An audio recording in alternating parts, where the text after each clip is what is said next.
Hello everyone, welcome back to our channel Sunita's home. నేను ఈ వీడియోలో తల్లిదండ్రుల బిహేవియర్ పిల్లల భవిష్యత్తును ఏ విధంగా నిర్ణయిస్తుంది అనే విషయాన్ని మీతో షేర్ చేసుకోవాలి అనుకుంటున్నాను. ప్రతి ఒక్క బిడ్డకు ఇల్లే మొదటి పాఠశాల. ఇంటిలోనే చాలా విషయాలు ప్రతి బిడ్డ నేర్చుకుంటుంది. తల్లిదండ్రులను చూసి వాళ్ళు ఎలా చేస్తున్నారో అలాగే చేయటం, వాళ్ళు ఎలా బిహేవ్ చేస్తున్నారో వారిని అనుకరిస్తూ వాళ్ళు అలాంటి బిహేవియర్ని అలవాటు చేసుకుంటారు. కాబట్టి మనం చాలా జాగ్రత్తగా ఉంటూ మన పిల్లలకి మంచేదో చెడేదో నేర్పించాలి. మనల్ని చూసి వాళ్ళు పెరుగుతారు కాబట్టి వాళ్ళకు మనం అబద్ధం చెప్పకూడదు. అలా అని మనం వాళ్ళకి అబద్ధం చెప్పకూడదు అని నేర్పుతూ వాళ్ళ ముందే మనం అబద్ధాలు చెప్తుంటే వాళ్ళకి ఏది నిజం, ఏది అబద్ధం, ఏది నమ్మాలో ఏది నమ్మకూడదో అర్థం కాక చాలా ఇబ్బంది పడతారు. పెరగటానికి పెంచటానికి చాలా తేడా ఉంటుంది. అది పిల్లలే కావచ్చు, మొక్కలే కావచ్చు. పెరగటంలో ఎవరి ప్రమేయము ప్రయత్నము అవసరం లేదు, కాలంతో పాటే పెరుగుదల. కానీ పెంచటానికి చాలా కావాలి, లైక్ ప్రేమ, బాధ్యత, సహనం, త్యాగం లాంటివి. పాదుకట్టి నీరు పోసి పెంచితే మొక్క చెట్టు అవుతుంది. అలాగే ప్రేమతో లాలించి పాలించి బొజ్జగించి పెంచితే పిల్లలు పెద్దలవుతారు, ప్రయోజకులు అవుతారు. ప్రతి మనిషి జీవితకాలాన్ని 4 దశలుగా విభజించారు. బాల్యదశ, యవ్వన దశ, కౌమార దశ, వార్ధకము. ఈ 4 దశల్లో బాల్యదశ ప్రతి జీవికి అత్యంత ఆహ్లాదంతో కూడినటువంటి క్లిష్టమైనది. ఈ దశలో వారికి దక్కే ప్రేమపూర్వకమైన పోషణను బట్టి వారి ఎదుగుదల ఆధారపడి ఉంటుంది. మంచిగా పెంచితే నేటి బాలలే రేపటి పౌరులు అవుతారు. అలాంటి పెంపకం అనేది లేకపోతే పిల్లలు అప్రయోజకులుగా తయారవటం తథ్యం. సో మనం చేయవలసినటువంటి ముఖ్యమైన పని ఏంటంటే, పిల్లలు మనల్ని చూసి ఎక్కువగా నేర్చుకుంటూ ఉంటారు కాబట్టి మన ప్రవర్తనలో, మన బిహేవియర్లో మంచి మార్పులను తెచ్చుకుంటూ మన పిల్లలకి మనం మంచిగా కనిపిస్తూ ఉంటే వాళ్ళు కూడా మనలాగే మంచిగా తయారవటానికి ఛాన్సెస్ ఉంటాయి. అలా కాకుండా మన బిహేవియర్లో చాలా లోపాలు పెట్టుకొని మనం ఒకటి చెప్తూ ఇంకొకటి చేస్తూ పిల్లల ముందు ఎదుటి వ్యక్తుల గురించి హేళన చేస్తూ అలా చేయటం, మాట్లాడటం, కోపగించుకోవటం, తిట్టడం, అలా చేయటం వల్ల పిల్లలు కూడా మనలాంటి బిహేవియర్నే కలిగి ఉంటారు. అందుకని చెప్పేసి మనం మన బిహేవియర్ని చేంజ్ చేసుకోవటం ఎంతైనా అవసరం. పిల్లలు మనల్ని చూసి మనల్ని అనుకరిస్తూ ఉంటారు. ప్రతి ఒక్కరూ ఎవరో ఒకరిని రోల్ మోడల్గా పెట్టుకొని వారినే అనుకరిస్తుంటారు. అంటే ఒక వ్యక్తికి నచ్చిన క్వాలిటీస్ వేరే వారిలో ఉంటే వారిలా మనం ఉండాలని, జీవించాలని అనుకోవటం సహజమైన విషయం. అంటే రోల్ మోడల్ అంటే మనకి నచ్చినటువంటి సుగుణాలు ఏదైనా ఒక వ్యక్తిలో ఉన్నట్లయితే ఆ వ్యక్తిని మనం ఫాలో అవ్వటం, ఆ వ్యక్తి గురించిన సంబంధించినటువంటి అప్డేట్స్ని కనుక్కొని వాళ్ళు ఏ విధంగా లైఫ్ని లీడ్ చేస్తున్నారు, వాళ్ళు ఎలా బిహేవ్ చేస్తున్నారు, వాళ్ళలాగే మనం కూడా ఉందాము అని చెప్పేసి వాళ్ళలాగా మనం బిహేవ్ చేయటం అన్నమాట. ఒక చిన్న కథ చెప్తాను. ఒక తల్లి తన బిడ్డతో ట్రైన్లో ట్రావెల్ చేస్తుందన్నమాట. వాళ్ళతో పాటు చాలామంది పెద్దలు, పిల్లలు ప్రయాణిస్తున్నారు. ఒక ఆమె వచ్చి ఈమెను అడుగుతుంది, ఏంటంటే, ఏమండి అందరూ పిల్లలు ఫోన్ చూస్తుంటే మీ పిల్లాడు మాత్రం బుక్ చదువుతున్నాడు ఏంటండి అని, ఇది ఎలా సాధ్యమైంది అని అడిగింది. అప్పుడు ఆ తల్లి ఏం చెప్పిందంటే, నేను ఇంట్లో ఎప్పుడు నా బిడ్డ చూస్తుండగా ఫోన్ చూసేదానిని కాదు, నేను బుక్స్ చదువుతుంటే దానిని అలా చూస్తూ నా బిడ్డ కూడా చదవటం నేర్చుకున్నాడు, అలవాటు చేసుకున్నాడు అని చెప్పింది. అంటే మనం ఏది నేర్పితే అది, ఏది చేస్తే అది పిల్లలు చేస్తూ ఉంటారు. ఇంకొకటి ఏంటంటే, అది నా లైఫ్లో పర్సనల్గా ఎక్స్పీరియన్స్ అయినటువంటి విషయం అన్నమాట. ఒక 3 years బాబు, తను నాకు బాగా తెలుసు. తను మా ఇంటికి డైలీ వస్తుంటాడు. మేమిద్దరం ఒకే అపార్ట్మెంట్లో ఉండేవాళ్ళం అనమాట. రోజు వస్తుంటాడు, వెళ్తూ ఉంటాడు.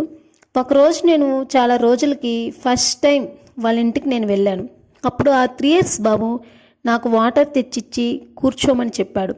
నాకు ఆ సంఘటన చాలా నచ్చింది. ఆ టైంలో వాళ్ళ మమ్మీ బిజీగా ఉండి ఇదంతా తనకు తానుగా చేశాడు. వాళ్ళ మమ్మీ చెప్పలేదు, కానీ ఆ బాబే చేశాడు. ఇది గమనించినటువంటి వాళ్ళ మమ్మీ చాలా హ్యాపీగా ఫీల్ అయింది.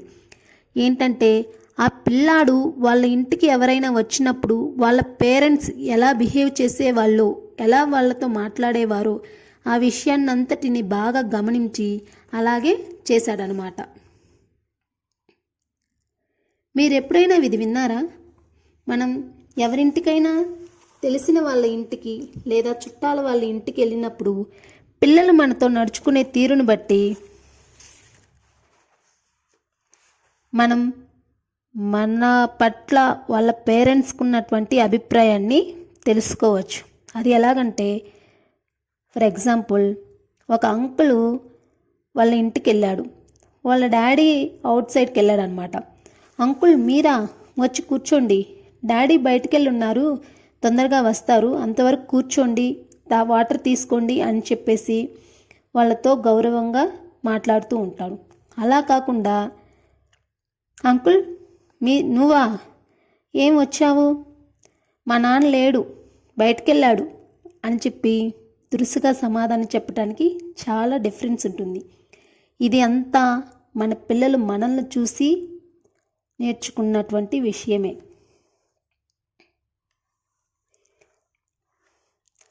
అలాగే పిల్లలకి నైతికత విలువలను తెలియచేయటం ఎంతైనా అవసరం. మనం పిల్లలు అడిగిన ప్రతిదీ కొనివ్వకూడదు.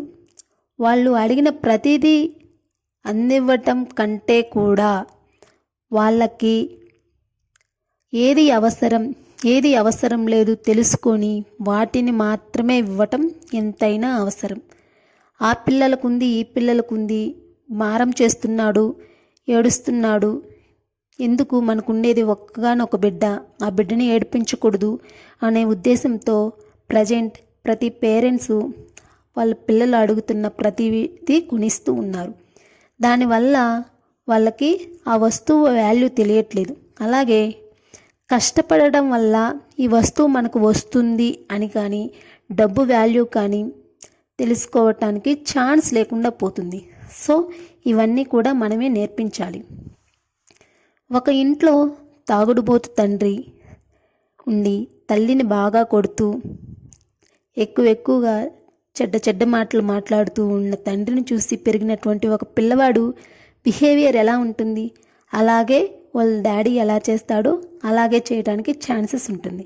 అలాగే ఒక తల్లి చెడ్డ బిహేవియర్ని కలిగి ఉండి తిట్టడం, ఎప్పుడు ఇంట్లో గొడవలు పెట్టుకోవటం, అనుమానించుకోవడం ఇట్లా చేస్తూ ఉంటే ఆ ఇంట్లో ఉన్నటువంటి పిల్లలు అలాంటి ధోరణిని కలిగి ఉండటానికి ఎక్కువ ఛాన్సెస్ ఉంటాయి. సో మనం కనీసం మన పిల్లల ముందైనా సరే మంచిగా ఉండటానికి చూడాలి. ఇతరుల గురించి చెడ్డగా మాట్లాడకూడదు. అలాగే కొట్టుకోవటం, తిట్టుకోవటం, అరుచుకోవటం లాంటివి చేయకుండా ఉండటం ఎంతైనా అవసరం. పిల్లల పెంపకంలో తల్లిదండ్రులు సమాన బాధ్యతను కలిగి ఉండాలి. పిల్లల విషయంలో చాలాసార్లు తల్లిదండ్రులు, తాత, నానమ్మ, అమ్మమ్మ వీళ్ళంతా కూడా ఆధిపత్య ధోరణి చూపిస్తూ ఉంటారు. అంటే వాళ్ళు చెప్పిందే చెయ్యాలి పిల్లాడు అని చెప్పేసి ఎక్కువగా అనుకుంటూ ఉంటారు. పిల్లలు మంచి పని చేసినప్పుడు అనరు, కానీ వాళ్ళ వల్ల ఒక చెడు పని జరిగినా లేదంటే వాళ్ళు అల్లరి చేసినా, మార్కులు తక్కువ వచ్చినా నీది తప్పు అంటే నీది తప్పు అని పేరెంట్స్ వాదించుకుంటూ ఉంటారు.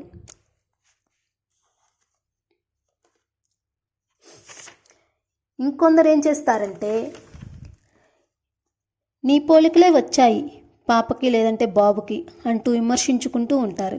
ఇదంతా తెలివి తక్కువ ప్రవర్తనను సూచిస్తూ ఉంటుంది. పిల్లలు ఏదైనా తప్పు చేసిన వెంటనే పెంపకం బాలేదు, వాళ్ళ అమ్మ అలా పెంచింది, మరి ఏం చేస్తాం అంటారు. లేదంటే ఆ తండ్రి బుద్ధులే ఎక్కడికి పోతాయి అంటూ తప్పులు ఎంచుతూ ఉంటారు. పెంపకం అంటే తల్లిదండ్రుల్లో ఎవరో ఒకరి బాధ్యతేనా? కాదు కదా, ఇద్దరు కలిసి పంచుకోవాల్సినటువంటి బాధ్యత. ఇప్పుడంటే చిన్న చిన్న కుటుంబాలు వచ్చాయి కాబట్టి పిల్లల విషయంలో ఇలాంటి గొడవలు వస్తున్నాయి. కానీ అప్పటి రోజుల్లో అంటే ఉమ్మడి కుటుంబాల్లో పిల్లలను అసలు బాధ్యతగా తలచేవారే కాదు. ఆడుతూ పాడుతూ వాడి పెంపకం జరిగిపోయేది.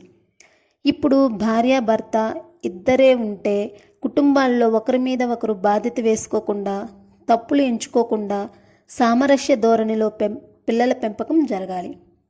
పిల్లలు అల్లరి చేస్తే నీ పెంపకం సరిగ్గా లేకపోవటం వలనే అలా తయారయ్యాడు, లేదంటే అలా తయారైంది అని భర్త అనడం, చిన్నప్పటి నుంచి నువ్వు ఇలాగే చేసేదానివి అని చెప్పేసి ఒకరికొకరు వాళ్ళకై వాళ్ళు వాదించుకుంటూ గొడవ పెట్టుకుంటూ ఉంటారు. ఇలా చేయటం అనేది అస్సలు కరెక్ట్ కాదు. ఏంటంటే ఇప్పుడు తల్లి సెకండ్ బేబీ ప్రెగ్నెంట్గా ఉంది అనుకోండి, అప్పుడు ఆరోగ్యం బాగుండకపోవటము, పనులు చేయలేకపోవటము అలాంటివి చేసినప్పుడు భర్త ఆ విషయాన్ని అర్థం చేసుకొని భార్యకి హెల్ప్ చేస్తూ ఉండాలి. అలాగే తండ్రి ఆఫీస్ పని ఒత్తిడిలో ఉండి బిడ్డని పట్టించుకోకపోతే భార్య కూడా భర్తను నిందించకూడదు. ఇద్దరూ ఒకరి పనిని ఒకరు గౌరవించుకోవటం వలన మంచిగా ఉండవచ్చు. నిజానికి ఇద్దరు తమ బాధ్యతలు అర్థం చేసుకుంటే ఇద్దరి మధ్య వచ్చే చిన్న చిన్న గొడవలు కూడా రాకుండా పోతాయి. పిల్లలు చెడిపోయారన్నా బాగుపడ్డారన్నా తల్లిదండ్రులు ఇద్దరి బాధ్యత ఉంటుంది. పిల్లలు పుట్టడానికి తల్లి తండ్రి ఇద్దరి జన్యువులు ఎంత కారణమో వాళ్ళ గుణాలు కూడా ఇద్దరి జీన్స్ వల్లే వస్తాయి. పిల్లలు అల్లరి చేస్తే కోపంతో వాళ్ళని కొట్టేసి తిట్టేసి హడావిడి చేసేస్తే వాళ్ళకి అర్థం కాదు కదా. తల్లిదండ్రులు ఎందుకో అరుస్తున్నారో అర్థం చేసుకోలేరు. ఏ వయసుకు తగ్గట్టుగా ఆ వయసుకు ఏ పిల్లాడికి అంటే పిల్లల పద్ధతిని బట్టి వాళ్ళకి తగినట్టుగా చెప్పి వివరించడం చాలా అవసరం. పిల్లల పెంపకం అనేది ఒక పని కాదు, ఒక బాధ్యత, అంతకంటే కాదు, ఒక అనుభూతి, ఒక సంతోషం. అది తెలుసుకుంటే తప్పులు జరగకుండా ఉంటాయి. పిల్లలకు ఏవైనా హెల్త్ ఇష్యూస్ వచ్చినప్పుడు అంటే లైక్ ఏదైనా ఫుడ్ తిన్నప్పుడు ఫుడ్ ఎలర్జీ వచ్చి వాళ్ళకి కొన్ని హెల్త్ ఇష్యూస్ వచ్చినప్పుడు, అలాగే ఐస్ క్రీమ్ కేక్స్ లాంటివి జంక్ ఫుడ్స్ తింటూ ఉన్నప్పుడు అవి తినకూడదు. తింటున్నావా అని చెప్పేసి వాళ్ళని కొట్టడం భయపెట్టడం లాంటివి చేయకూడదు. అవి తినడం వల్ల వచ్చే ప్రాబ్లమ్స్ని వాళ్ళకి అర్థమయ్యేలా చెప్పాలి. ఇవేమీ అర్థం చేసుకోకుండా పిల్లల పెంపకంలో తప్పులు చేసి పిల్లల జీవితాలు పాడైన తర్వాత బాధపడినా జీవితం వెనక్కి రాదు. పిల్లలు పెంచాలంటే ఓర్పు సహనం చాలా అవసరం. ప్రతి ఒక్కరికి చెప్పాల్సిన విషయం ఏంటంటే మన బిహేవియర్లో ఉండే చిన్న చిన్న మార్పులే మన పిల్లల భవిష్యత్తును డిసైడ్ చేస్తూ ఉంటాయి. మనం ఎంత మంచి గుడ్ హ్యాబిట్స్ని కలిగి ఉంటామో అలాంటి హ్యాబిట్స్నే మనల్ని చూసి పిల్లలు ఎక్కువగా నేర్చుకుంటూ ఉంటారు. మన ప్రవర్తన, మనం చేసే పనులు, మనం ఎలా జీవిస్తున్నాము, ఈ అన్ని విషయాలను పిల్లవాడు ఎంతో శ్రద్ధగా గమనిస్తూ దాన్ని బట్టే ఆ పిల్లవాడు నేర్చుకుంటూ ఉంటాడనమాట.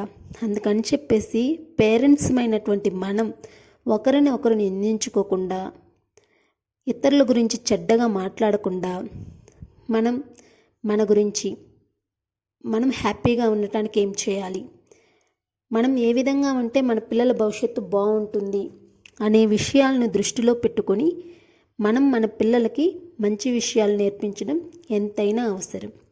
ఈ విధంగా చేయటం వలన మన పిల్లల భవిష్యత్తు చాలా బాగుంటుంది.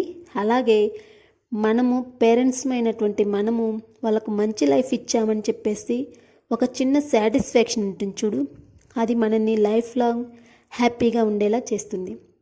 ఒకానొక ఏజ్కి వచ్చిన తర్వాత మన పిల్లలు మన మాట వినకుండా ఉండడం స్టార్ట్ చేస్తారు. అలా కాకుండా పిల్లాడికితో మనం మంచి ఫ్రెండ్స్ లాగా ఉండి వాళ్ళకి అన్ని విషయాలు షేర్ చేసుకుంటూ ఉండటం వలన వాళ్ళు మనతో అన్నీ ఓపెన్గా చెప్పుకోవటానికి అవకాశం ఉంటుంది. సో మన ఆలోచన ధోరణి మార్చుకుందాం, మన అలవాట్లను మార్చుకుందాం, మన పిల్లల భవిష్యత్తుకి మంచి మార్గాన్ని నిర్మించుకునే విధంగా చేద్దాం. మీ అందరికీ ఈ వీడియో నచ్చినట్లయితే లైక్ చేయండి, షేర్ చేయండి, కామెంట్ చేయండి. అలాగే ఈ వీడియోని కొత్తగా చూస్తున్న వాళ్ళైతే సబ్స్క్రైబ్ చేసుకోవటం మాత్రం మర్చిపోకండి. ఇలాంటి మంచి మంచి వీడియోస్ని నేను ఇంకా ఎక్కువగా తీయటానికి నాకు ఒక చిన్న ఆశను కలిగిస్తూ ఉంటుంది. Thank you.